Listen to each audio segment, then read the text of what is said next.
Hello everyone. Now question number 5, exercise 1.5 से draw appropriate Venn diagram from each of the following. 4 parts हैं, इन सबका हमको Venn diagram draw करना है. A union B का whole dash, ठीक है ना.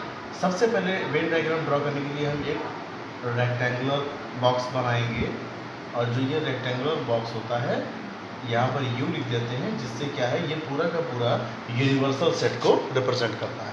ठीक. अब इसके अंदर दो सेट ए और बी बनाएंगे. जैसे हमने एक ये ए बना लिया और एक ये बी. ये सेट ए हो गया और ये सेट बी हो गया. अच्छा, ए यूनियन बी में क्या होता है कि ए के भी सारे और बी के भी सारे. तो ए के सारा ये तो ये पूरा है, इस सर्कल के अंदर जो है वो पूरा ए हो गया, इस सर्कल के अंदर जो हो गया वो पूरा बी हो गया. मतलब ये कि जो ये पोर्शन आप देख रहे हैं इतना, ये ऐसा पोर्शन है जिसको आप कहेंगे कि ये ए में भी है और बी में भी है. ठीक है ना. ए और बी दोनों का मिला करके टोटल पूरा पोर्शन इतना, यानी इसको हम कह सकते हैं ए यूनियन बी, क्योंकि ए यूनियन बी में ए और बी दोनों आते हैं पूरे के पूरे. ठीक है ना. ये ऐसा पोर्शन है जिसके अंदर ये ए भी आ रहा है, जिसके अंदर ये बी भी आ रहा है. ठीक है. अच्छा, तो ए यूनियन बी तो ये हो गया, लेकिन हमें चाहिए क्या है, ए यूनियन बी का डैश. ए यूनियन बी का डैश, जिसका डैश होता है उसको ही हम लोग क्या करते हैं, यूनिवर्सल सेट्स यू से माइनस कर दिया जाता है. अब इस ये पूरा रेक्टेंगल में जो यू है, इस यू में से अगर हम इतना ए यूनियन बी माइनस कर दें, यानी कि जो ये बाहर का ये हम हॉरिजॉन्टल लाइन ड्रॉ कर रहे हैं, हॉरिजॉन्टल लाइन जो ड्रॉ कर रहे हैं, हॉरिजॉन्टल लाइन वाला ये पोर्शन जो है ये कहलाएगा ए यूनियन बी का होल डैश. जो हॉरिजॉन्टल लाइन से हम पोर्शन को शो कर रहे हैं ये है A union B whole dash. Okay. ऐसे ही सेकेंड पार्ट में आ जाइए. सेकेंड पार्ट में क्या है, A dash intersection B dash. तो वेन डायग्राम में ये हमेशा देखिए सबसे पहले आपको यूनिवर्सल सेट बनाना है. ठीक. ये यूनिवर्सल सेट बन गया. इसके बाद में जब ए और बी दो सेट की बात है, सबसे पहले ए और बी दो सेट ही आने चाहिए. अब ए डैश और बी डैश, तो ए आप ये देख रहे हैं, ये सेट ए हो गया, ये सेट बी, ये सेट ए. ए डैश का मतलब, ए डैश का मतलब u minus A. U minus A जो होगा वो होगा ए डैश. अच्छा, तो जो ए में एलिमेंट्स होंगे वो यू में से निकाल दिए जाएंगे, वो ए डैश में आएंगे. यानी कि जो एलिमेंट्स ए में होते हैं वो ए डैश में नहीं होंगे. तो ज़रा देखिए, तो ए डैश कहाँ होगा, इस ए को छोड़ करके आप जरा लाइन कर देते हैं इसको हॉरिजॉन्टल लाइन से. देखिएगा ये जो हम लाइन ड्रॉ कर रहे हैं ये पार्ट क्या शो कर रहा है, ये पार्ट शो कर रहा है ए डैश को, क्योंकि ये हॉरिजॉन्टल लाइन वाला जो पोर्शन है ये ए में नहीं आता. जो ए में नहीं आता वो ए डैश में आता है. अच्छा, इसके बाद बी डैश को देखिए, तो ये जो बी है, बी के बाहर का जो पोर्शन होगा वो बी डैश होगा, तो उसको हम वर्टिकल लाइन से शो कर रहे हैं. ओके. याद रखिएगा ये जो हम वर्टिकल लाइन ड्रॉ कर रहे हैं ये बी डैश को रिप्रेजेंट करेगा. हमें इन सब चीज़ों को क्वेश्चन में लिख देना चाहिए कि horizontal line portion represents A dash and vertical line portion represents B dash. अब हमें ए डैश और बी डैश का क्या चाहिए, इंटरसेक्शन.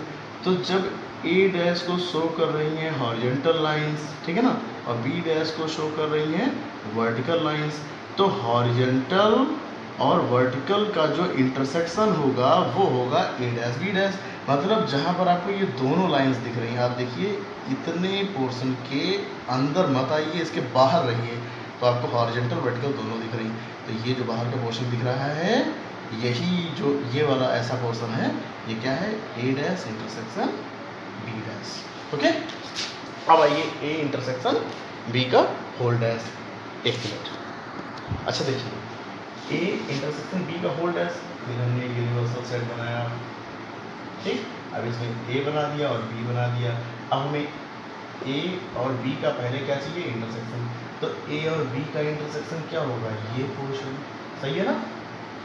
ऐसे देखिए ये, और हमें इसी का चाहिए कॉम्प्लीमेंट सेट, यानी कि जिसमें से हमें ए इंटरसेक्शन बी को माइनस कर देना है. मतलब यू में से ए इंटरसेक्शन बी को, पूरा तो ये यू है, इस यू में से इस ए इंटरसेक्शन बी को निकाल दीजिए. तो डॉट डॉट कर दीजिए, डॉट डॉट से रिप्रेजेंट कर दीजिए. मतलब इस इंटरसेक्शन के बाहर जो कुछ भी आप देख रहे हैं, ठीक है ना, ये सारा का सारा पोर्शन रिप्रेजेंट कर रहा है ए इंटरसेक्शन बी के होल डैश को. ठीक है ना, मतलब इसको छोड़कर जितना भी बाहर का सब पूरा, और ए डैश यूनियन बी डैश में आ जाएगा।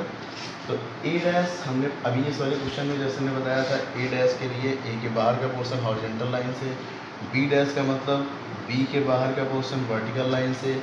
हमें चाहिए है अब यूनियन, मतलब ए डैश भी हो और बी डैश भी हो, यानी कि सारी वर्टिकल लाइन भी चाहिए, ए डैश हॉरिजॉन्टल लाइन भी चाहिए और बी डैश वर्टिकल।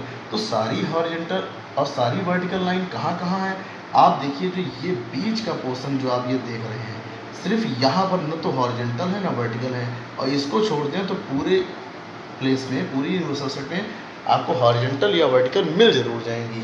इसका मतलब इस बीच वाले पार्ट को छोड़कर जो भी जितना ये पूरा बचा वो सब क्या होगा, A dash union B dash. Question number 6, universal set एक सेट है जिसमें ऑल ट्रायंगल्स आते हैं, ठीक, और एक सेट ए ऐसा है जिसमें वो सारे ट्रायंगल्स हैं जिनका at least one angle different from 60 है। मतलब किसी एक सेट में ऐसे ट्रायंगल्स हैं जिनका कम से कम एक एंगल 60 से डिफरेंट जरूर है। मतलब कोई भी ऐसा ट्रायंगल नहीं है जिसके तीनों एंगल 60, वो मतलब with all angles equal to 60 degree इसमें आते ही नहीं है। तो जब इस और इसमें तो सारे ट्रायंगल्स आएंगे, तो इसको जब यूनिवर्सल सेट से माइनस करेंगे तभी हमको ए डैश मिलेगा, हमें ए डैश फाइंड करना है।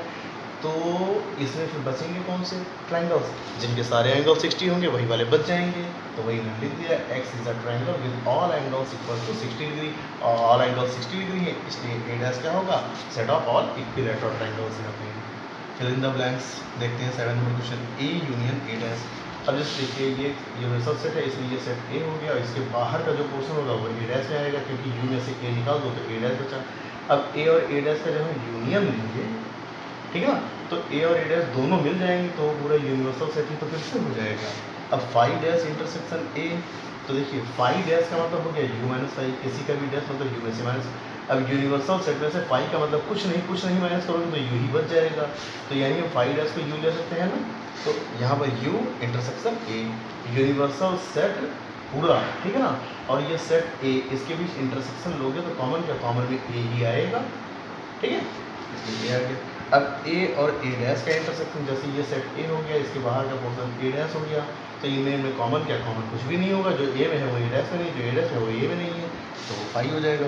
और यू डैश का मतलब क्या होता है, यू डैश का मतलब वही यू माइनस यू, ठीक, और यू में से यू माइनस हो तो फाई बचा, यानी यू डैश फाई है, और फाई और ए का इंटरसेक्शन क्या हो, फाई में कुछ नहीं होता, ए में कुछ होगा, तो जब कुछ नहीं है तो इनमें कॉमन कुछ भी नहीं है, कुछ भी नहीं आएगा तो फाई बचेगा। ओके।